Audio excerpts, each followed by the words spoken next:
Selamat malam, salam sejahtera. Terima kasih karena bersama dengan saya di Nazlin Unity Channel. Isu paling hangat kali ini melibatkan Najib dan anak beliau. Sebelum ini kita telah dengar bahwa Najib telah pun diarahkan membayar cukai pendapatan sebanyak RM1,7 bilion oleh LHDN. Namun demikian, Najib telah membuat rayuan dan cuba untuk mendapatkan pembatalan penghakiman terus untuk saman tersebut ataupun arahan bayaran kembali 1,7 bilion tersebut. Saudara-saudara sekalian, hari ini berita buruknya ialah Najib sekali lagi gagal, atau dengan kata yang lebih mudah difahami, kalah di mahkamah apabila mahkamah sekali lagi menolak untuk mengenepikan permohonan Najib untuk mengenepikan penghakiman terus bagi membayar RM1,7 bilion cukai pendapatan. Yang menjadi persoalan dan pertikaian netizen di mana-mana media sosial pada waktu ini ialah pertanyaan mereka, yaitu berapa kayakah Najib sehingga mempunyai nilai tunggakan cukai berjumlah 1,7 bilion.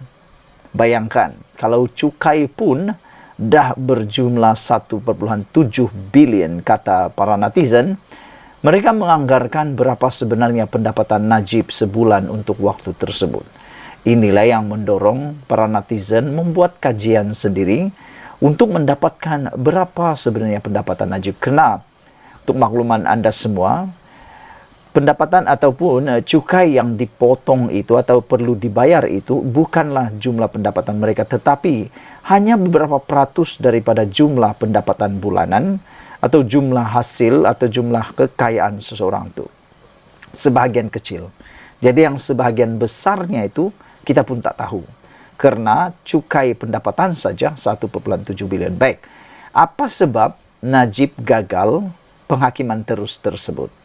Dan adakah ini akan menyebabkan Najib akan muflis? Dan untuk makluman Anda semua, kalau Najib muflis bermaksud beliau tidak akan dapat bertanding lagi dalam pilihan raya kalaupun beliau dibebaskan daripada penjara. Selain itu, beliau akan kehilangan kelayakan untuk bertanding atau memegang apa-apa jawatan kalaupun beliau keluar daripada penjara untuk mana-mana jawatan kerajaan. Inilah yang menyusahkan hati para penyokong Najib.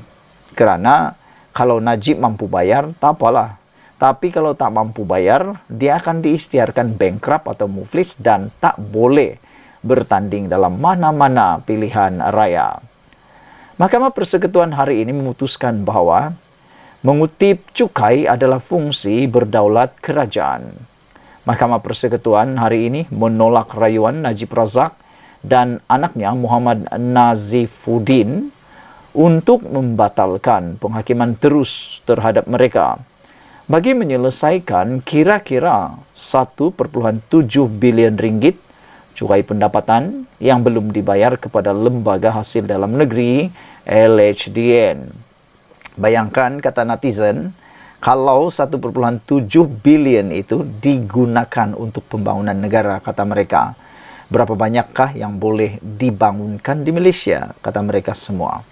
Dan kalau dinilai-nilailah 1,7 bilion itu, berapa buahkah sekolah yang boleh siap, dan berapa hospital yang boleh siap, dan berapa banyak rumah ibadat yang boleh siap, kata mereka lagi. Namun demikian, yang kita rasa simpati ialah Najib sudahlah di dalam penjara, dapat berita pula gagal ke tepi penghakiman terus, dan mungkin akan diarah membayar dengan segera 1,7 bilion tersebut.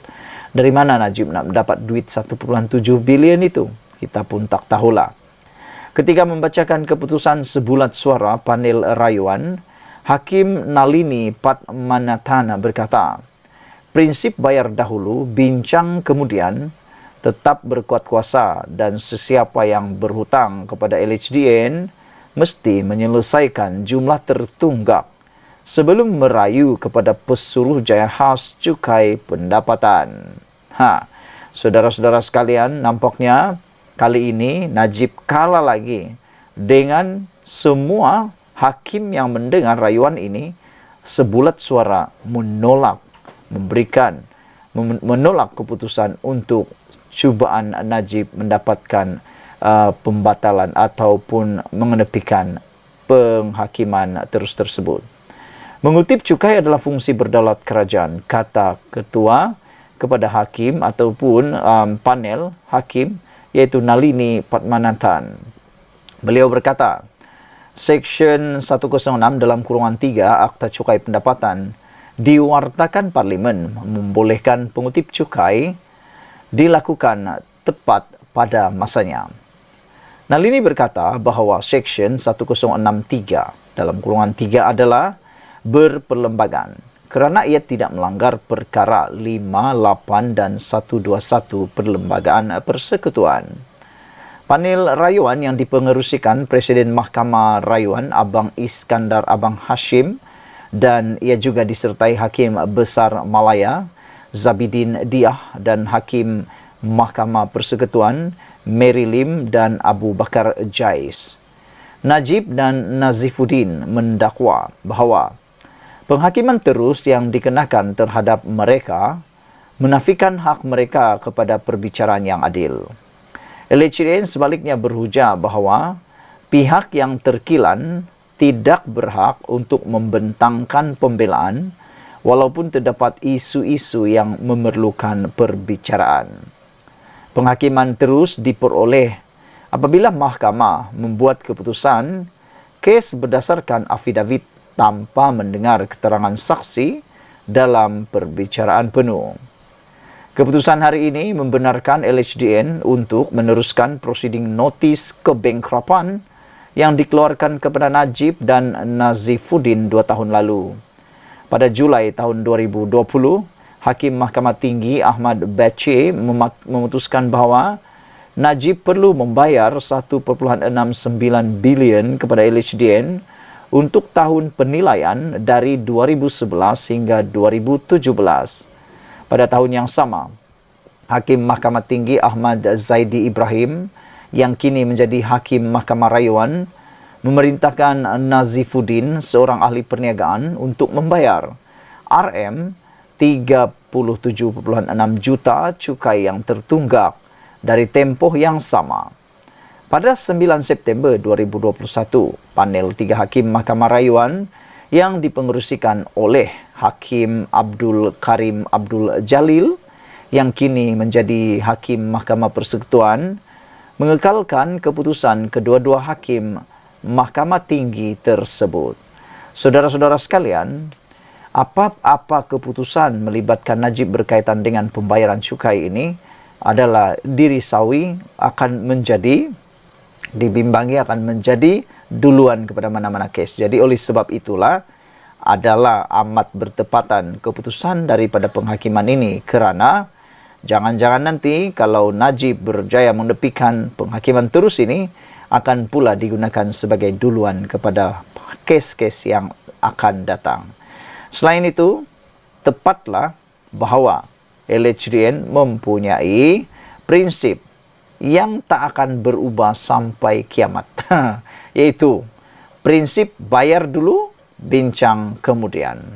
Jadi, saudara-saudara sekalian, yang paling menyedihkan Najib Tun Razak ini bukan kerana beliau gagal ke tepi penghakiman terus bayar RM 1.7 bilion itu, tetapi apa yang dia dapat ialah, yang paling menyedihkan ialah keputusan hari ini membenarkan LHDN untuk meneruskan prosiding notis kebankrapan yang dikeluarkan kepada Najib dan Nazifuddin 2 tahun lalu. Makna kata, Najib sudah diberikan prosiding notis kebankrapan. Kalau ianya sampai ke peringkat yang paling akhir sudah, bermaksud Najib memang tak boleh tanding dalam mana-mana pilihan raya sekalipun atas sebab bankrupt atau muflis. Sekian dulu untuk kali ini. Jangan lupa tinggalkan komen anda, tekan butang subscribe. Malaysia kita punya, kita juga sama-sama cintai Malaysia. Kita jumpa lagi. Bye-bye.